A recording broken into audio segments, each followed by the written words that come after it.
Hello, I'm John Dingman. I'm the president of the National Association of Appraisers, and with me today we have Craig Morley, who is our current vice president, and we have Michael Brunson, who is the chairman of the board and also one of the founding members.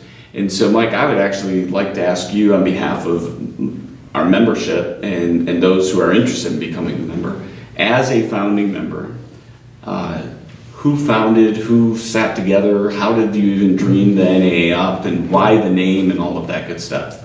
It's funny, I tell this story so often, but then when I get ready to tell it like this, I blank for a minute, right? So it was at one of the first summits in Las Vegas, and George Harrison, Bobby Crisp, Marty Malloy, myself, and Lori Egan had found ourselves just kind of in a corner talking in between sessions, and we were talking about how exciting it was to see so many appraisers coming out and interacting and hearing. I'm trying to think, in 2009, remember everything that was going on in the world, and appraisers were coming up and saying, wow, we really love hearing this information straight from Jim Parks or straight from the, John Brennan or whoever was, there at the time, I don't remember, but they basically said, we really wish something like this would continue. And we just sat there and it kind of we brainstormed and we said, wouldn't it be great since, and back then the statistics, 70% of all appraisers aren't involved in any professional organization. We were like, wouldn't it be great if we could get an organization for, the everybody appraiser? And something that was focused on residential, but was concerned with the overall profession.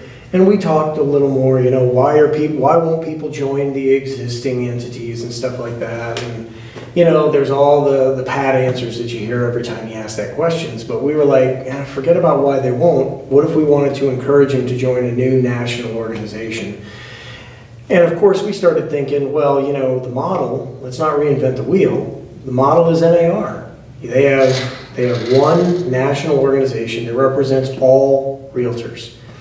And we thought, man, it would be great if we could get something like that. What would we call it? And George said, well, we'd call it the National Association of Appraisers, right? And so, that was kind of like the thing, and that just spurred the conversation. And we started thinking about, okay, well, what we don't want is we don't want it to be elitist. We don't want it to be something that only focuses on just residential appraisers, although residential appraisers, in our opinion, were underrepresented at the time. Mm-hmm. So it was a focus.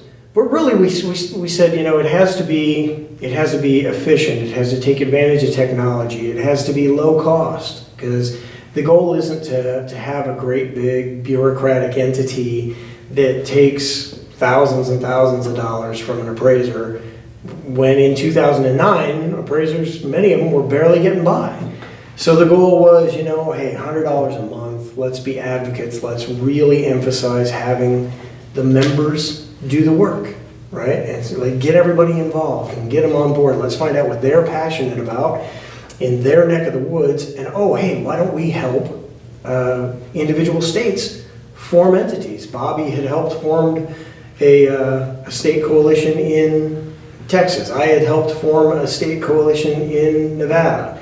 Lori was in the process of helping form one in Oregon. So we were all very, very interested in making sure that states had representation, but that there was an umbrella organization that represented all appraisers. So I just want to correct on one thing so people don't get alarmed. So it's $100 a year is our membership. Did I say a month? You did. Huh. That would be a price hike. It would be worth it. But it would be worth it. No, we could start paying John as the president. Yeah. At this point, it's all volunteer, right? So. Yeah. Well, and Craig, so it's probably, so everybody knows, you currently serve as president for a state organization. Yeah, I'm currently serving as the Utah Association of Appraisers president, and it's a state organization that's a little different than the organization in Texas or in Nevada. It's really just a lobbying group. But it's been around for 20 years, and I've been honored to participate. But it's interesting because in 2007, I was serving on the Utah Appraiser License and Certification Board. I was at the Aero Conference, and the Home Valuation Code of Conduct was just barely being introduced, and we're starting to look at what kind of impact is that going to have on the industry. And I'm on the appraisal board, and I'm involved with the Appraisal Institute. We have a report talking about some of the concerns on what this is going to do. And there were a lot of reports that AMCs were beginning to emerge out of the woodwork, oftentimes being started. I'm told there were AMCs in Florida that were being started by appraisers who had lost their licenses as appraisers, looking for a way to find another way into the business. And the question that kept running through my mind is, okay, who's going to regulate the appraisal management company? I mean, the Home Valuation Code of Conduct is telling us what's supposed to happen, but who's going to make sure it actually does? Yeah. And so at that time, I'm there with Mark Fagergren of the Utah State group there, for a paid employee for the appraisal division, and my brother at the time was serving in the state legislature, and I gave him a call and I said, Mike, we've got to establish a bill to find some kind of regulatory oversight to kind of help make sure that the rules that are being set forth in this Home Valuation Code of Conduct are actually being enforced. And I've never been involved with this before. And so he told me what needed to happen. I talked with the division director, and we drafted a bill. And at that time, Utah was one of a couple of states that got legislation put into place. But I think the thing that came out of the whole thing, and the reason why I even mentioned this, is I began to realize that one or two people can actually make a difference in changing the outcome of what happens in the appraisal industry. And as soon as I was aware that the National Association of Appraisers was being organized, I joined. Sure. Because it looked like a way to be able to get involved and have some influence in changing things at a national level, as well as having that support at a state level, and be able to collaborate with other states. You know, what is Arizona doing, or what's Nevada doing? What's working, what's not working? And frankly, right now we're at a time where we're seeing states who have passed laws where the FTC is overturning some of these things, and so being able to find ways to be able to collaborate and find things that work, but that are not going to create problems for the industry. And so I think the NAA is a perfect platform for that to happen. So here's a situation where, one, I wanted to recognize that the NAA is built on volunteers. We're not paid, but we come from our own state-specific groups that are also volunteer-based. Yeah. I'm past president of the Coalition of Arizona Appraisers, and definitely the newest appraiser of the group. And so I have a slightly different perspective. When I started getting involved in the formation of the Coalition of Arizona Appraisers, and I'm going to tie this back into meeting you in the NAA,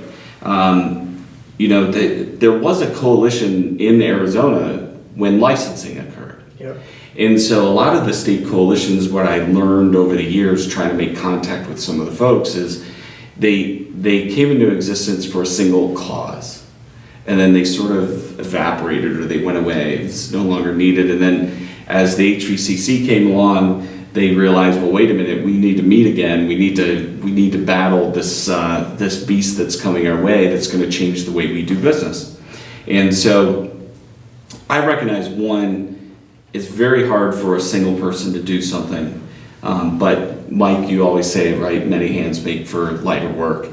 But when a collective group can get together, right, and they can hash some things out, I always tell people I have some really, really great ideas in my own mind. And my wife, after she hears them, she'll remind me, that's not such a great idea. So that's where collaboration really comes into play. For Arizona, Craig touched on it a little bit. You formed, the founding members decided on the state organizations, and I can understand why. Bobby Chris with the Association of Texas Appraisers and you with CAN in Nevada. That was part of your focus on your bylaws and creating the leadership within the NAA. Yeah, because Bobby had a background with Texas and I had a background with Nevada, we recognized that the real power in any organization representing an entire profession was going to be at the state level. Because those are where the real boots on the ground issues occur. Very rarely does something earth-shattering happen in Washington that trickles its way down. I mean, it happened with HVCC, it happened with Dodd-Frank, which was a result of HVCC. But the point is that the individual appraisers, the people who are working day in, day out, and are always looking for somebody to kind of be their champion, that's a state level thing, right? And so, there was an example years ago of a particular state that was going after appraisers for, the quote was, quote, simply checking a box is not an adequate highest and best use analysis, right? Mm-hmm. And not one, not two, but dozens of appraisers in a period of about a year were fined for non-compliance with USPAP for failure to complete a highest and best use analysis, right? And at the time, I was helping appraisers with casework in Nevada and western states, and this was a East Coast state. I'd been doing some teaching there, and I'd researched it, and I found it very interesting, right?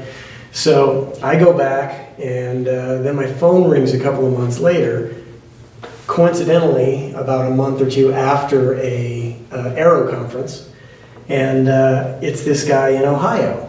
And he says, hey, I got your name from a friend of mine. He says that when I'm in trouble with the state board, you might be able to help me out.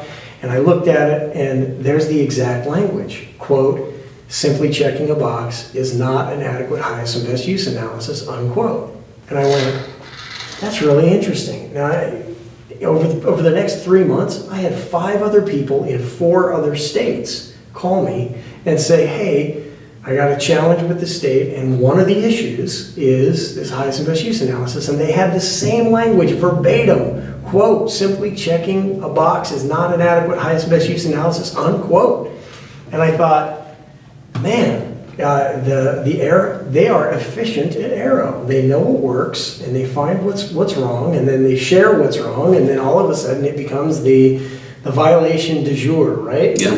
And so not that I'm saying it should be okay to just check a box, but what I am saying is that when you look at the state level, the appraisers that are having challenges, I'm sure they call you, Craig, too, right? And they call up somebody they know that's a USPAP instructor or that they trust, and they say, hey, I've got to answer this challenge against my license, and help me understand what I did right, help me understand what I did wrong, how much of this is real, how much of this is kind of a misinterpretation kind of a thing. My point is that what happens in Wisconsin translates to Ohio, translates to 5 other states that I'm aware of, right?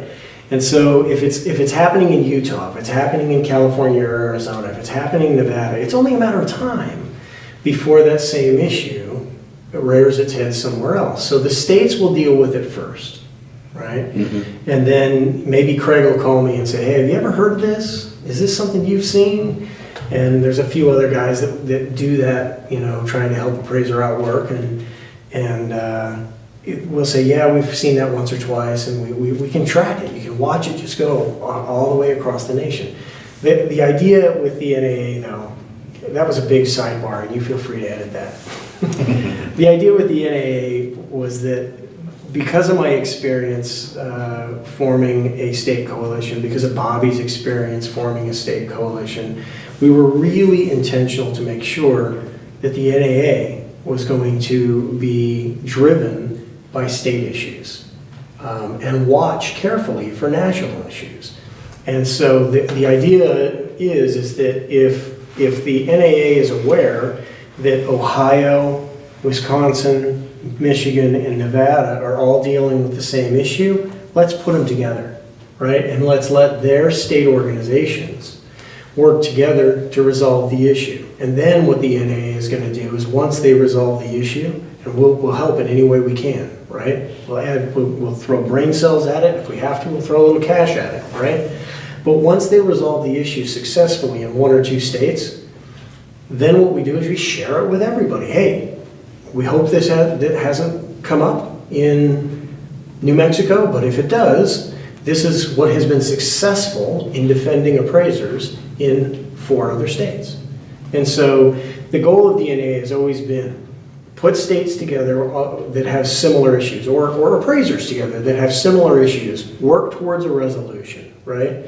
Under the larger umbrella of having one organization advocating for appraisers. Then, once that's resolved, that larger organization shares that information, disseminates it to everybody, and says, be aware.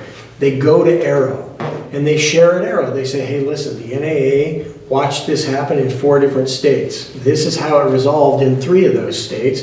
And we just want to let all regulators know that this is the fair resolution that we've witnessed. There may be another one, but we want you to be aware that we as the National Association of Appraisers have seen this fair resolution to this specific issue. If you come in contact with it, we hope that you'll take this same action, right? And it's been effective. It's been Absolutely. effective. And that's one of the most behind the scene things that people just don't even know is going on. Right. We're advocating for appraisers at these national conventions of regulators in a way that, doesn't get a lot of publicity, doesn't get a lot of fanfare, but it sure does make everybody's real world appraising experience better. Yes, it does. And I would say, Mike, so I'll parlay the Arizona into this from our perspective. So I know the NAA approached COA as far as becoming a Board of Governor member. And so those Board of Governor members are all the state organizations, leadership groups, coalitions. And I think we turned you down twice. Twice. Twice. I wasn't even able to think about it. It was just no. We just said no, we're not going to do it. And part of that was the mentality of a lot of the appraisers is, look, it really doesn't matter what's going on there. What really matters is our state regulatory agency. And so at that point, it was the Arizona Board of Appraisal, which we all know has changed. But that was, that's our center of attention. Well, what do we need to go approaching, Arrow on a collective basis for? We don't really care what's going on over in Texas. That has nothing to do with us. But we still went to the meetings that you invited us to. And the meetings, the meetings, at least at the live, the summit, multiple states that aren't even Board of Governor members were attending. And I think the first year we went, there was 17 different states represented. Yeah. But 2 things happened. One is for Arizona, and it happened to me personally, was the impact of standing up for whatever you believe in, or for USPAP as a document, right, that we follow. There's very little that our state could do, wanted to do, and would do. Yeah. And my trek there was really trying to approach the NAA and every other organization, any agency that I could find that would have some sort of impact on that. And because it impacted me, and I was in a leadership role with COA, Arizona appraisers started to recognize maybe we do need a national voice.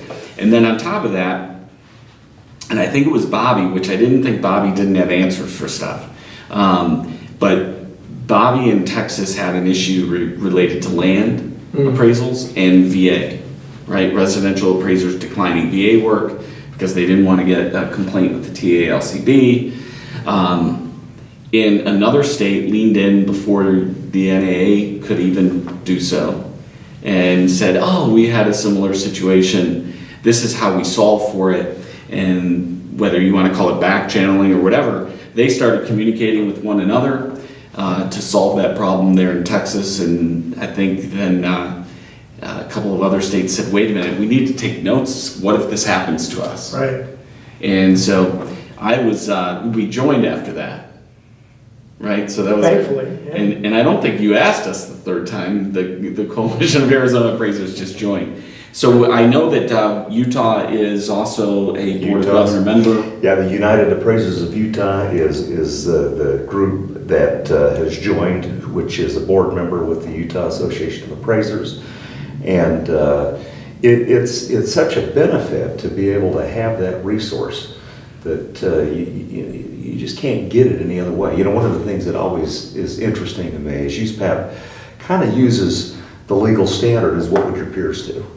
And I think one of the problems that we have as appraisers, for the 60 or 70% that are unaffiliated with an appraisal organization, they don't have any clue what their peers would do because they never talk to them. Yeah. They don't have an association.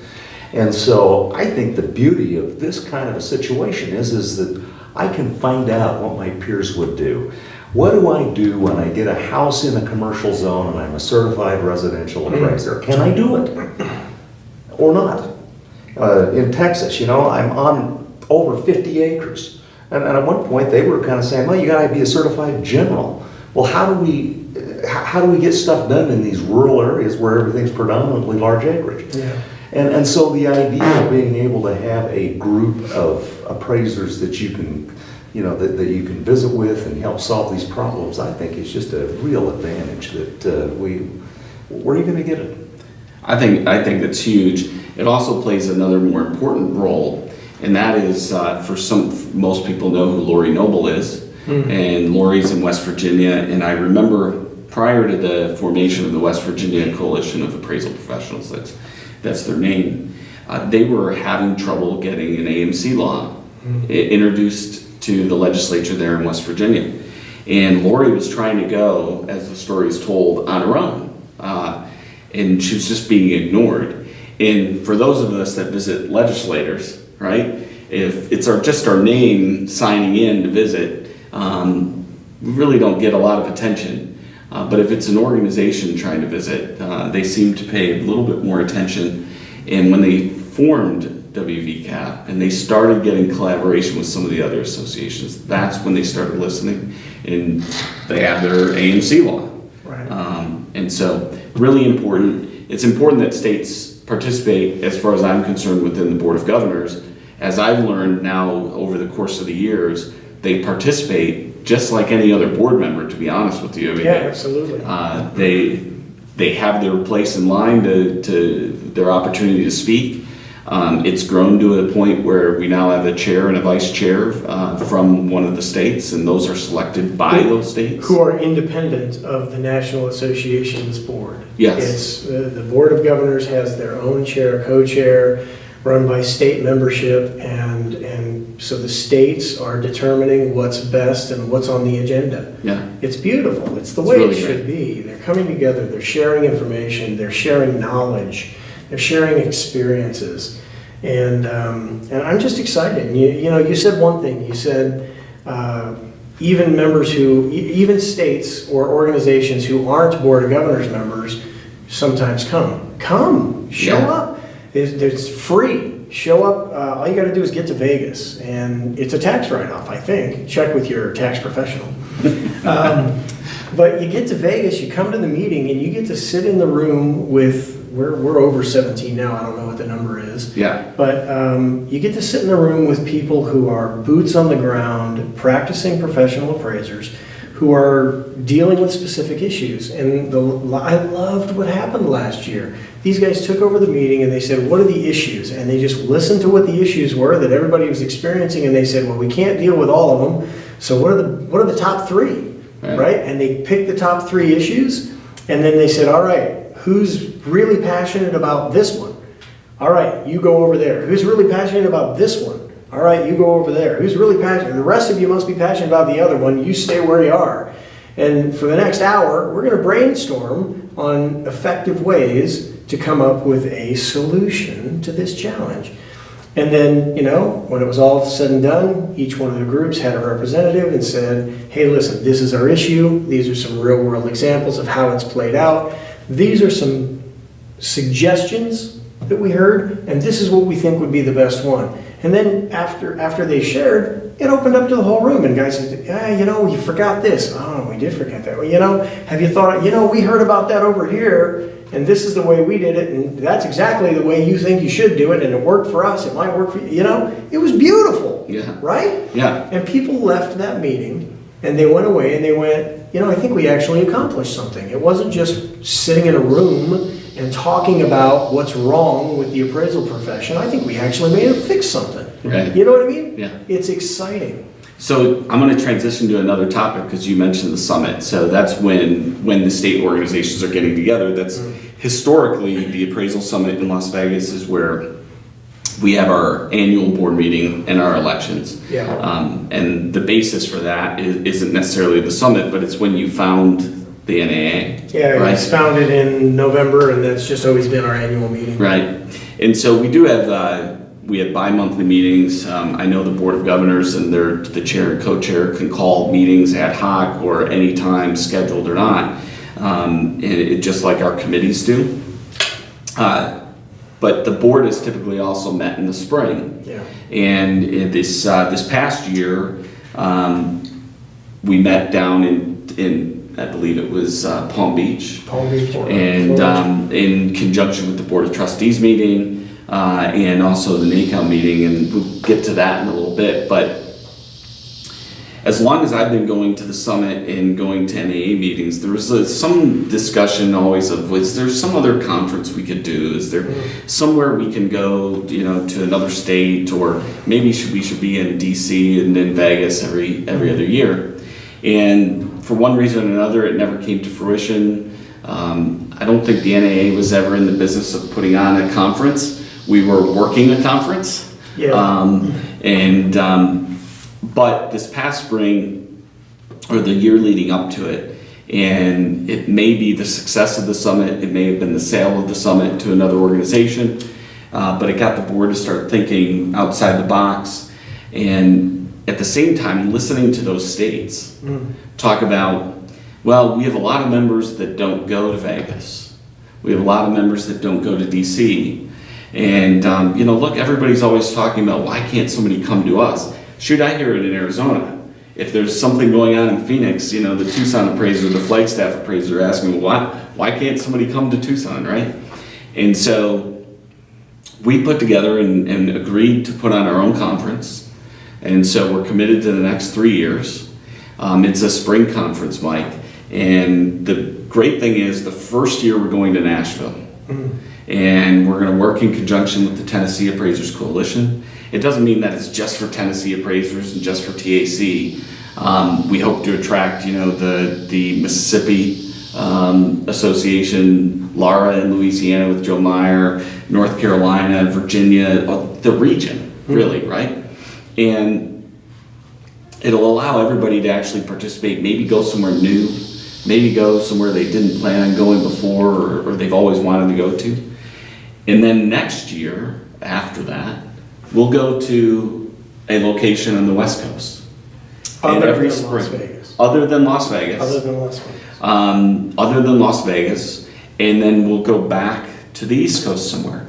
The idea is we're going to go to a state and a location where one of our Board of Governors is. Yeah. And if we don't have a Board of Governor in that area and there's a compelling reason from that state organization why we should go there, then I think the board would duly consider that. But I think, imagine over a course of 10 or 20 years, you're in New Orleans and Denver and Richmond, and right? Pretty neat. And I think the idea of having the NAA come to you, let's be fair, we have members all over the country at this point.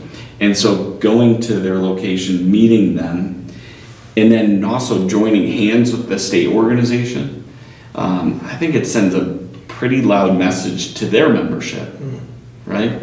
For everybody to participate. And then it brings those same speakers you talked about earlier, the Jim Parks and the Dave Buttons and the Zach Dawsons and whoever, to those states. Yeah. So I'm pretty excited about it. I know that you are. I really am. I think it's a great idea. I wish it had been my idea. I think it's going to be fantastic. Yeah, it's really going to be fun. So, that being said, what can the state organizations do to get more involved? Even if they don't, you said they could join a meeting, and I know that all they really have to do is reach out to our administrator to get invited, right? Yeah, absolutely.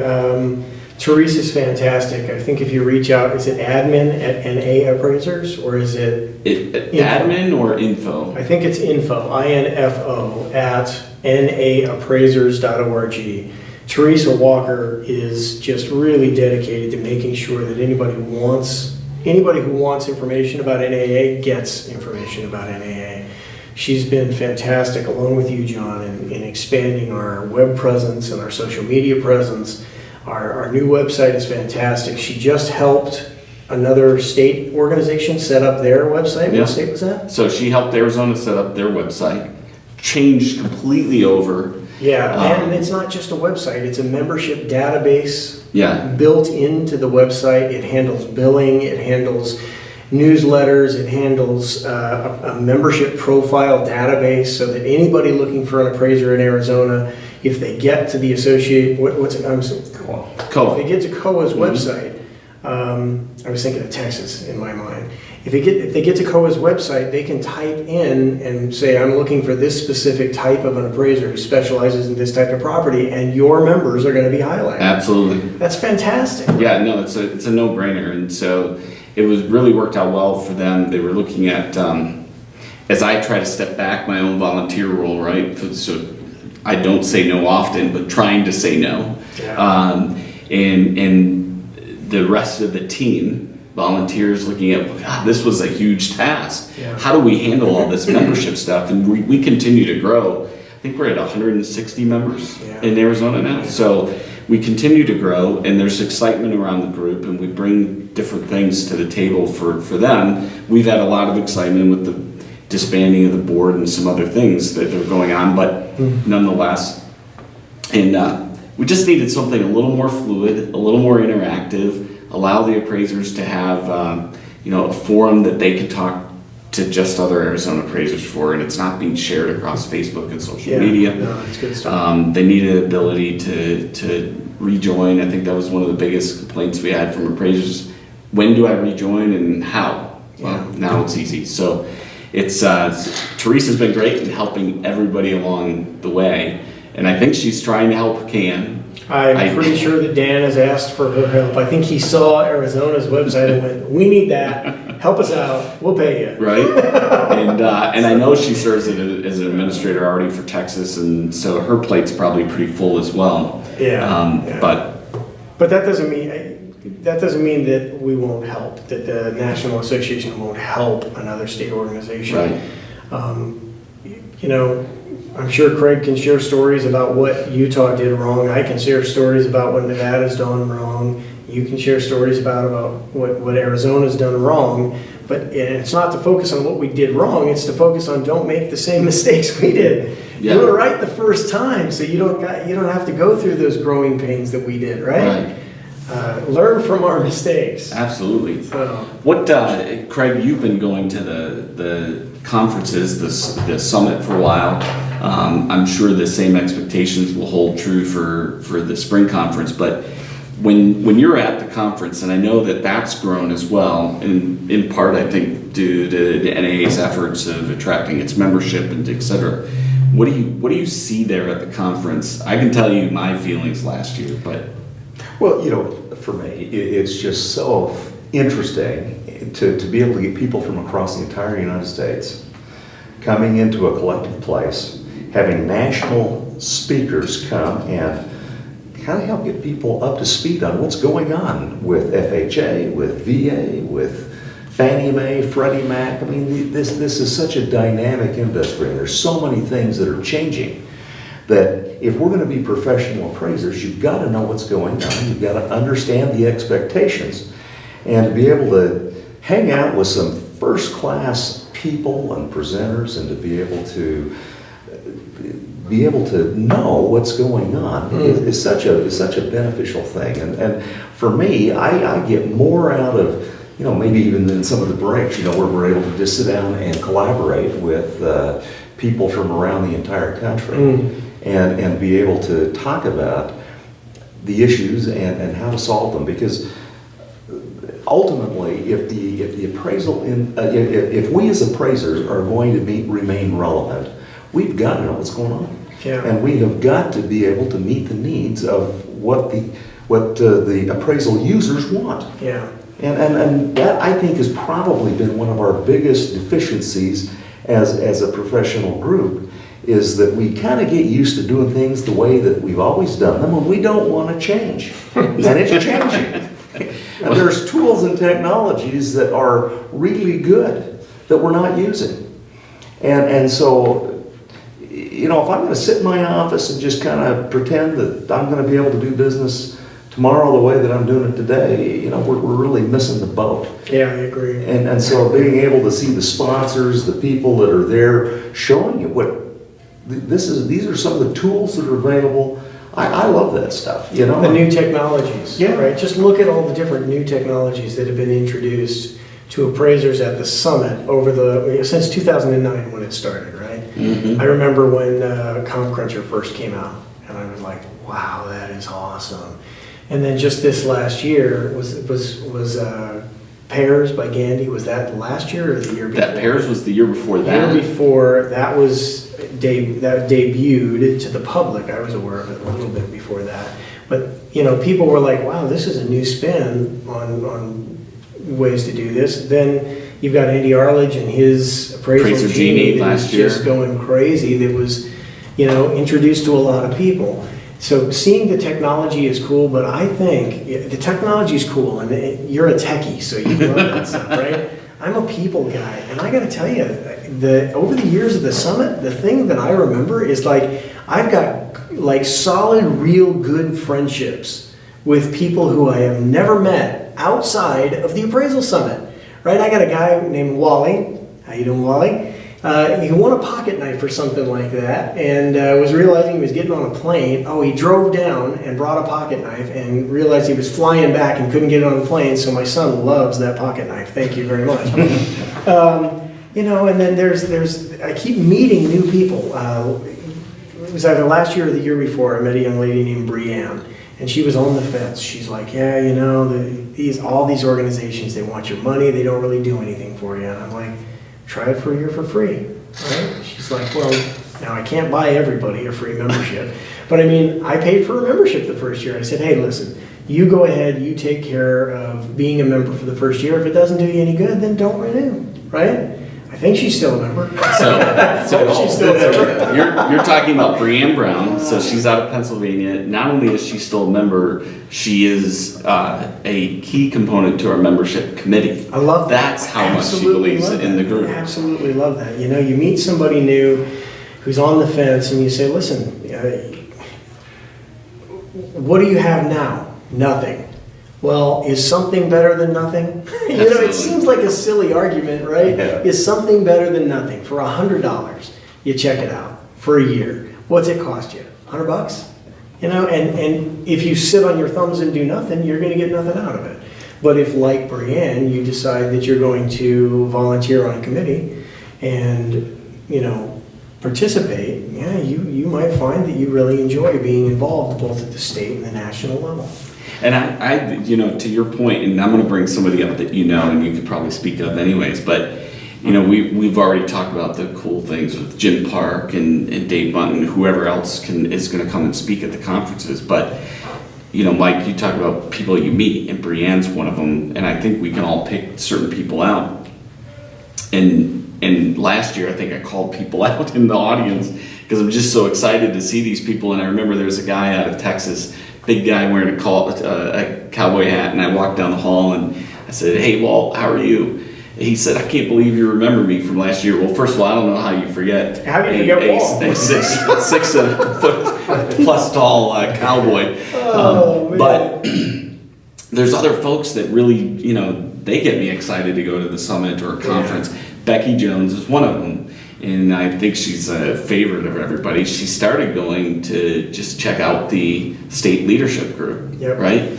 And in part because New York didn't have one. And so she's trying to figure out the groundwork and all that stuff. She became a big fan of the NAA, and she's a member. And I know that she works with you at the NAR on the valuation Yeah, committee. so Becky is the vice president of the National Association of Realtors Real Property Valuation Committee, and we collaborate. We're on a committee. We're going to be back in DC working on some AMC issues at their summit in August. But, you know, one of the things that, as you talk about people, Tim Anderson has become a good friend. Oh yeah, Tim Tim is an awesome guy, and one of the things that we've done is that I randomly selected some appraisal reports that we've developed through our office, sent them to Tim, said, Tim, I want you just to look through these things. I don't want a standard 3 review. I just want some feedback. You tell me what you like and what you don't like, because we want to do a better job. What can we do to make these things better? And he's written, you know, a few $100 to get to get a really good, you know, those kinds of relationships. Where are you going to get that? You know, He's not going to appreciate you telling him that he gave it to you for so cheap. Yeah, well, Which you edit that out and make it say for like $5,000. for a couple $1,000 it was. So Becky, by the way, I'm sure you already know this. So Becky and Jonathan Miller, who does his own podcast and all that stuff, they formed the New York Coalition of Appraisers. And so we're excited to actually see them come to the summit, hopeful that they join our board of governors. She'd be an awesome addition to that whole group. I think they're looking seriously at that. So Yeah. it's such a neat experience to be able to meet these people, to collaborate with, and provide some input on things that we've all had different experiences, and to be able to share some of those is just really nice. Yeah, absolutely. So how would, if I'm an appraiser and I'm watching this on YouTube, and I'm interested, I realize that somebody can click on a link somewhere, but how would they join? Where do they go to join? And I don't know, the two of you make a pitch on why that person, that appraiser, that professional should join the National Association of Appraisers. So my thing is this: I really believe that you really, if you're going to be a professional appraiser, and what it takes to become an appraiser is greater than most people recognize. I teach a lot, and I hear people say, well, I'm just a licensed appraiser. That just snaps me. Like something breaks in me. You realize what you have to do to be a licensed appraiser? Yeah. What you have to go through to be a licensed appraiser, or a certified res? You have more practical experience hours than most nurses, right? So there's a lot that goes into being an appraiser. And then you get your credential, and that's pretty much it, right? You just go and do your work, and if you're a one-person shop, great. If you work for a larger company, great. But that's about it, right? As far as participation in the industry. And then all of a sudden you pick up a newspaper, or you hear from a friend that, hey, did you hear that all our business is going away?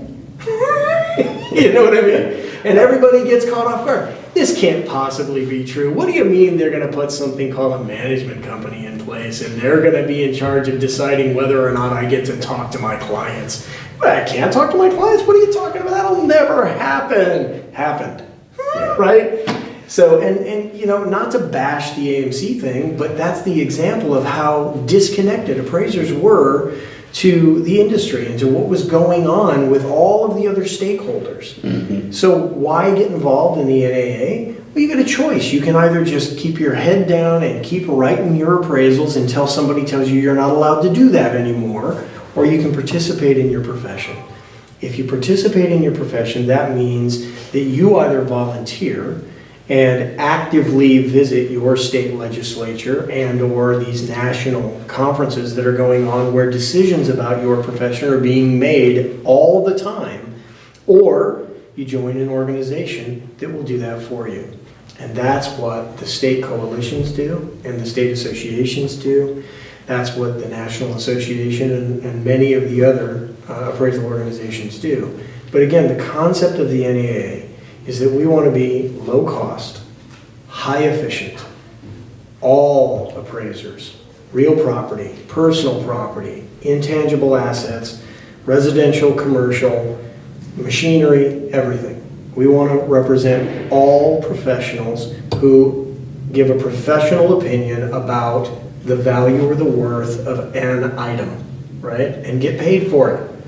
And if you're going to be in that profession, you need somebody to stand up for your rights as a professional. You need to make sure that you don't get told what you can or can't do, having never had a seat at the table, having never even been part of the conversation, right? That's changing right now.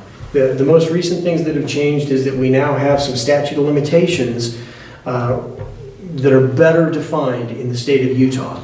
You can only file a complaint against an appraiser in the state of Utah within how long? What's the statute? Well, it's that they have some criteria that's established, but what it does is it sets a standard that's not indefinite, which it has been before. And we've got all kinds of issues that are beginning to take place. I know that you were involved with California when they had established the courts had established a ruling that was so beneficial to appraisers that but nobody was ever going to know about it. Nobody's going to know. Nobody about was it. ever going to hear about it. It was the Metropolis case, and I can't remember the name of the case, but you can look it up on the website. Yes, you can. NAAappraisers.org. If you do a keyword search, Metropolis, it's a Greek name, and don't ask me to spell it. But it's Metropolis, and in the California courts, an appraiser had been sued by a subsequent owner, and for a large amount of money. And the courts decided, after looking at the appraisal, the appraiser clearly stated multiple times who the intended users were, who the intended users weren't. He explicitly said, other than these specific entities, nobody is an intended user of this appraisal and they shouldn't rely on it for any reason. And the courts read that and they went, well, if it clearly states that you weren't supposed to use this thing and you chose to use it, well then, shame on you. And you've got no recourse, no damages that you can assign to this appraiser because you're not his client or his intended user. That's a huge win for an appraiser. Absolutely. But nobody was going to hear about it. So in truth, this isn't me.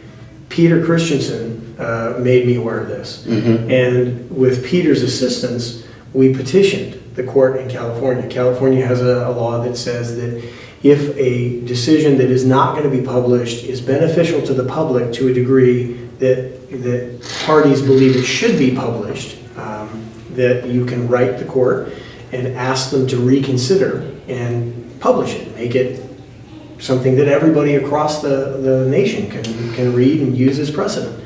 And so the National Association of Appraisers and one or two other organizations that Peter told about this wrote in, asked the courts, and the courts responded. And they said, we agree with your position that this is beneficial not only to the state of California, but to the public in general, so that the courts can better understand when there is a duty to a specific party and when there isn't, right? And this is a case where there's no duty by the appraiser to protect non-intended users. And so now that's a published decision. And it's a published decision that I hope attorneys across the nation will become aware of. I know that we do our best to make everybody aware of it. I turn attorneys onto it all the time. And I know Peter blogged about it, and I think that was a huge win. Yeah, it's huge. And you know what? If the reality is it would have slipped under the table, nobody would have known about it. Right. Had the efforts been made to get that done. It took 2 letters, maybe 3. I don't know. I know that there were 2 letters written. One from the NAA.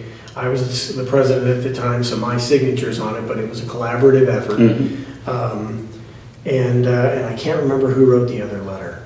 I honestly don't. I'm not trying to slight anybody, I just don't remember. But 2 letters written to the California court system, and now we have a published decision that benefits all appraisers. All. And it's a huge issue. I know years ago I was involved in a litigation case where an unintended user had got a hold of an appraisal and had relied on it in making a decision, and it cost the appraiser hundreds of thousands of dollars. Sure. And so, being able to have that information made published is huge. Yeah. And so, when we're talking about why should you join the National Association of Appraisers, is It's the most economical professional organization that is going to give you the best bang for your buck. Now, the reality is I'm a member of multiple organizations. I've got guys in my office that are MAIs that also join the National Association of Appraisers. Yeah. We do a different thing Of course. than the Appraisal Institute or the ASA or anything else. And so what my invitation would be is check us out. Go to the website, naaappraisers.org, and join. It's $100. And I can promise you it's a lot less than what you're going to be paying a lot of these other organizations. Yeah. And the value you get for that investment that you make with the 411s that John is sending out as president and the other representations, every time that any of your national, Fannie Mae, VA, anybody's looking for feedback, NAA is giving that back to those organizations and helping direct that. It's the most effective way to get your voice heard that there can be. Yeah. We would love for, I think collectively, even though maybe we're not even engaged with those states, whether it's, it's a Louisiana or Tennessee or wherever, that the appraisers join their state coalitions. And I think Absolutely. they're probably they're most cost effective, and they should be involved in their state issues. They should encourage, if they're already a member of that state organization, they should encourage the leadership to join the NAA Board of Governors. Yeah, and here's an important thing. I don't mean to interrupt, but this is important to understand. So if you have a state that has, let's say, 100, 200 members, and that state wants to become a Board of Governors member, it's $500 a year for the state to join as a Board of Governors member of the National Association. And then all members who opt in, right? Or is it an opt-out thing? It doesn't matter. It's not mandatory. We don't. Correct. When a state joins as a Board of Governors members, all of their members have the opportunity to become associate members of the National Association of Appraisers. And so we have multiple membership levels. We have an associate membership that's normally $50 a year, I think. I'm not sure what the fee is if somebody were to just join it. Edit out the fee. It's on the website. Yeah. It's there on the website. So yeah, the states can join at a relatively inexpensive cost. There's some benefits for it. I know that Texas, for example, the ATA, they were looking at their membership dues and how much do they increase those, and they want to participate at TAFAC and some other meetings. And I happened to be at that ATA annual meeting a year ago, and I as an open meeting law, right? So I raised my hand and said, I can't fathom for the life of me why you would spend all that money and time to go to a TAFAC meeting when you're a Board of Governor member and you have a TAFAC representative on the NAA that can carry your message forward. Well, as a matter of fact, at the last TAFAC meeting, Texas, Bobby Crisp, and Diana probably Jackson. Yeah, so you got to edit this out. Speaking of ATA, at the last TAFAC meeting, Diana Jacob and Bobby Crisp brought to my attention a challenge in USPAP where it refers to an appraiser's office as opposed to the individual appraiser. And it was the only place in the uniform standards where that occurs. And so they said, we just want the ASB to be aware of this. Could you take it to TAFAC, make TAFAC aware of it? I couldn't attend this last time, so Sam Henderson attended in my place as my alternate, and he brought it up to the whole committee, and they went, we never realized that. This is the only place, and it's in a FAQ, I believe, where the USPAP refers to an appraiser's office as being the controlling issue as to whether or not the appraiser is in compliance with USPAP. And that's certainly not our intent. So I'm pretty sure that's going to change. So it's a perfect example of how Texas, ATA, instead of spending the money to send a representative to TAFAC 3 times a year to Washington, D.C., they get the same representation that they would by sending the information to the National Association of Appraisers, and the National Association represents all of its membership across the country and sends one representative to TAFAC. It's just effective and efficient and perfect. Yeah. It's the way things should be done. Absolutely. I think one of the problems that we've got with appraisers is that we want things to go the way they've always been. Yeah. And we're dealing with appraisal management companies, we deal with lenders, we deal with individuals. And far too often, we don't understand the needs of our clients. And our clients don't understand oftentimes the restrictions that we have under appraisal standards. Right. And so we oftentimes find ourselves butting heads with our clients where really we need to find a way to collaborate and figure out how to meet their needs. Well, how many times have we, personally, I've done this before, but I hear stories all the time. People call and they'll say, the lender's saying this, and I'm saying this, and the lender's saying this, and I'm saying this. And after you listen for a few seconds, you go, you're saying the same things, you're just using different words, right? I mean, you're so wrapped around the axle on what the word that you're used to hearing. The lender is asking you, or the client, or whoever it is asking you to provide what you're used to providing, but they're using a different word. That's all. Or they're saying it a different way, and that confuses or perplexes or angers you, and you express your anger, that angers them, and nothing productive ensues. Well, and one of the things that I oftentimes see, and as I interact with different appraisers, you know, that they'll get frustrated because they get a revision request or a correction request. Well, Nobody likes that. nobody likes it. Sometimes, you know, it's not justified, but at the end of the day, oftentimes, you know, we'll get upset with an AMC that says, you're asking me to do something that I think I've already done. Well, in the end, we are providing a service. We need to understand the needs of our clients. And I think oftentimes we just don't understand that. And sometimes rather than get upset, you know, finding a way to maintain a relationship with the client and provide them, maybe you've got to say it twice. I've oftentimes found that when I restate something that I thought I already said, the second time it must be better because it resolves the issue. Right. But in the end, I think the problem we've got is that I don't see any productive value coming out of an adversarial relationship between appraisers and lenders or AMCs. I think that, and I think one of the beauties with the National Association of Appraisers is that we actually have a committee that allows for industry partners that have a stake in the valuation profession to be able to provide input that allows the National Association of Appraisers to be able to respond to some of that. Yeah, so that's the IPA committee that Right. you're referring to, right? And that's the Industry Partner Alliance.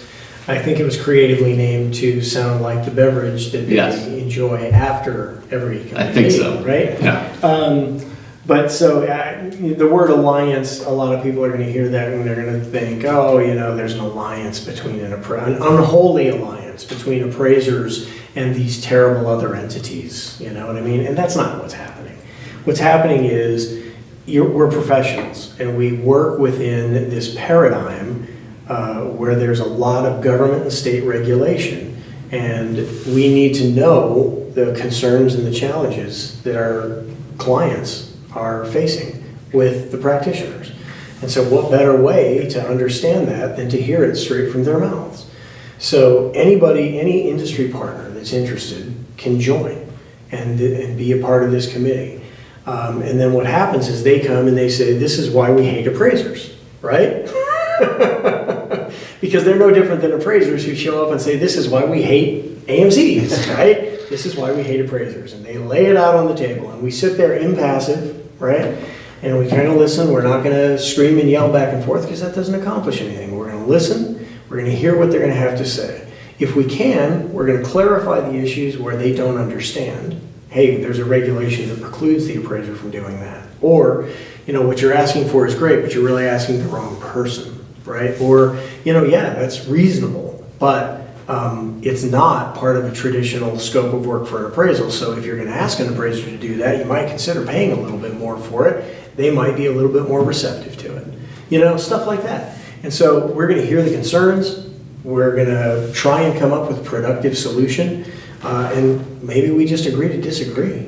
You know what I mean? But what happens at this IPA committee is that we're able to hear both sides of the story. They get to hear our frustrations. We get to hear their frustrations. And we get to maintain our mission, which is to advocate for the professional appraiser, right? We're not there to lay down and go, okay, how can we get appraisers to just acquiesce and do what they're told? That's not the goal. The goal is, what's the issue? Help us understand it, all right? Help us understand why that's important to you. Wait a minute, you mean you're required to have that information by law? I wonder why the URA, why doesn't the URA ask for it? Because it hasn't been amended since 2005? And there's been a few other laws that have passed since then? Okay, that makes sense. I wasn't aware that that was a requirement under federal law for you to have that information. And it seems logical for you to request that of an appraiser. Okay, we are one source for that information. However, it's outside the scope of what an appraiser normally does. So if you want that information, you may find a few appraisers that'll give it to you for free. You may find some appraisers that'll give it to you for a fee. You may find some appraisers who just flat out won't give it to you. But you need to understand that that's outside the scope, right? I mean, so that's just, those are the kinds of conversations that happen, right? And as the NAA, what we do is we take that information, we take it back to the board. Is this something that we need to be concerned about? Is this something that we just let it play out, right? And a lot of times we just let it play out, right? Let it play out. Everybody was up in arms over customary and reasonable fees, and everybody was really upset that the NAA didn't take a big position. I won't say everybody, but a few people were very vocally upset to me, right? Now, it was a topic of conversation at the state representatives meetings, and it was one of the little cluster groups where everybody got together and they figured out, okay, how do we deal with this issue, right? And I'll remember it was Tony Pastilli, who in a conversation said, hey, you guys need to be very careful when you're having those conversations, right?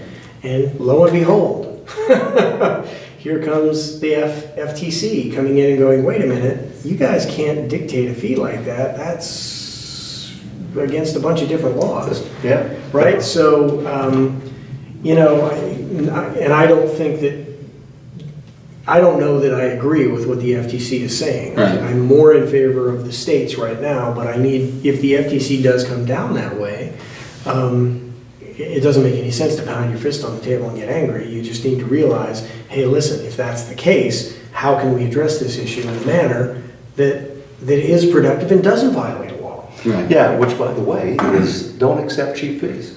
I mean, if you want a raise, ask for a raise. Yeah, right. You know, I mean, you don't have to have a state Worst go in thing and- they say is no. Yeah, Right? It's the easiest thing. And then don't be offended. don't be offended. You don't have to do every assignment for whatever they offer. You That's know, funny. and so. But the meetings can be productive, right? So you mentioned it was a little bit of they can hear our frustrations, and I'm not a huge proponent of let's just all commiserate and whine about our circumstances. I'm a big believer in there's things outside of our control, and there's things that aren't, and the things that are inside, within my control, let me go try to fix those. You guys have heard me say it before. I know our membership has as well. I'd rather see the appraisers fix our problems than allow others. And we've seen it happen in Arizona. So personal experience or professional experience, where, if the appraisers can't all agree on something, right? I mean, you got to remember, from a legislative point of view, the legislators, they're not appraisers. Yeah.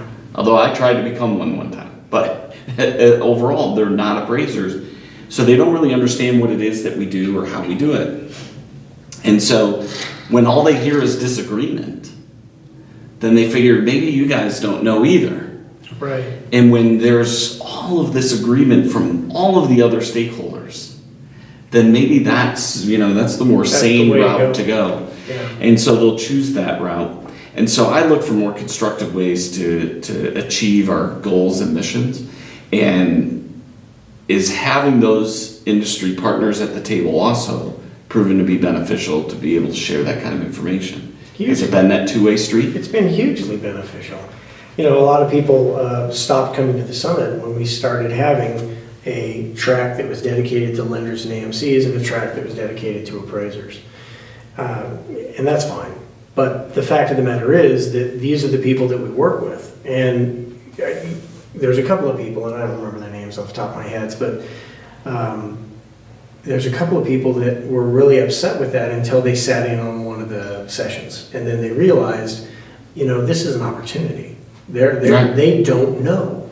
And so this is an opportunity. I think what I'm going to do is I'm going to go next year just to the AMC track, and I'm going to meet as many of these people as I can and explain to them how my company can fix their problem, right? And I'm like, well, that's a little bit of genius. It is.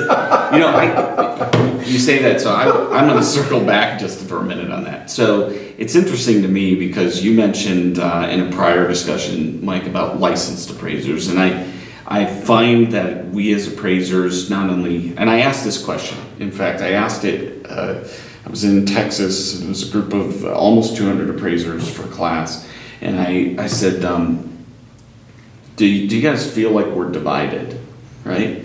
And almost unanimously, everybody raised their hand. And I said, well, who's dividing us?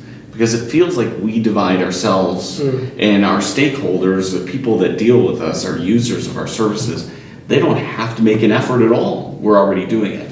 We divide each other by, well, that's just a licensed appraiser, right?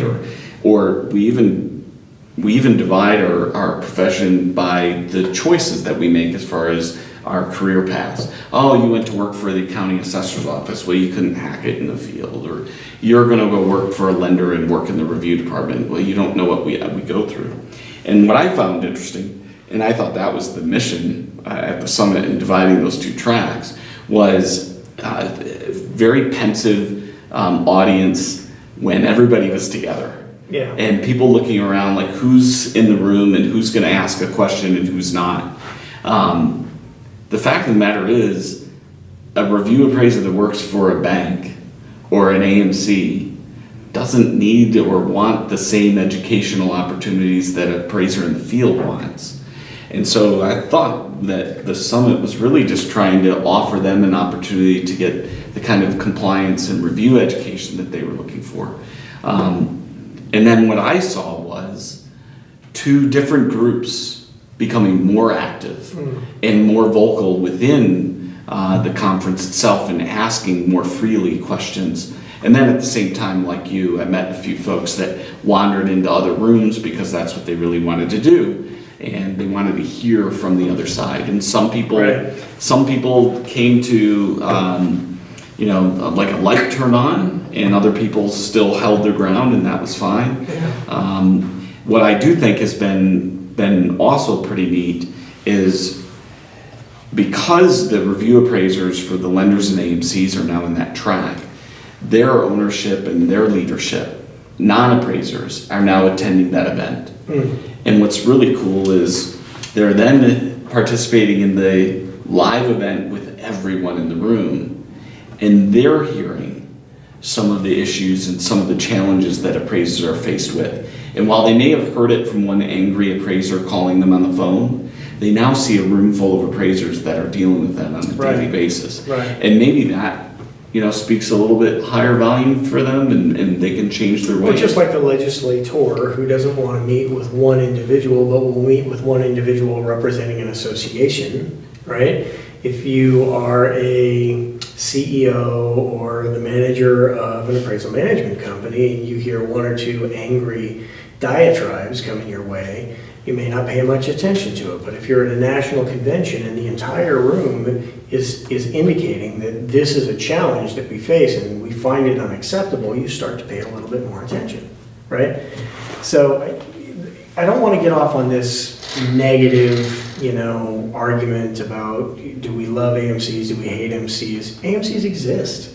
And so if you're going to do business as an appraiser, especially a residential appraiser, in today's world, AMCs are part of the equation. Whether you choose to work that side of the equation or not is your personal choice, right? My firm kind of does a little bit of both. One side of my firm works with them, the other side doesn't. And we get along just fine. So, it's the reality of where we are. And are we working to better that reality for all appraisers? Yes, we are. Are we doing it perfectly? Not possible. But we're doing it sincerely. We're doing it with the intent to make the profession more of a profession, to make the practitioners safer, to make sure that regulation against and for appraisers is fair and fairly interpreted, right? So we're doing all of those things, and we're constantly looking for more people with better ideas about how to accomplish those things, right? You can join the NAA, NAAappraisers.org. Craig mentioned it. There's a join now or join us button right there on the website. It's super easy. Fill out the application, and you can do everything online. If you are compelled to communicate directly with somebody, you need to hear that person on the phone. There's a lot of people that still like that. Yeah. Or by mail, you can do it any way, shape, or form you want to.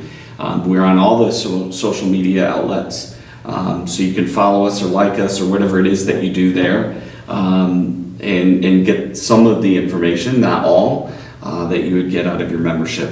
But we do encourage you to join. It's been really a great pleasure sitting with you two for the afternoon, and hopefully we've got a lot of information out. I think we may have even dispelled some rumors here and there. I'm better looking on camera. I think that's one of the rumors was I wasn't. That's obviously not true. It's just, wow. So join us. You know, it makes us all look bad, you know, that's, we're just here. www.naaappraisers.org. The organization, join us. Consider volunteering on one of our committees. Everyone has a passion. I don't know what it is. For Brianne, it was membership, clearly. For others, it may be involved in our bylaws, or maybe government relations or some Governmental affairs, that's a really active committee that gets heavily involved in a lot of issues, so yeah. So there's a ton of opportunities. Again, join us, visit the website, check us out.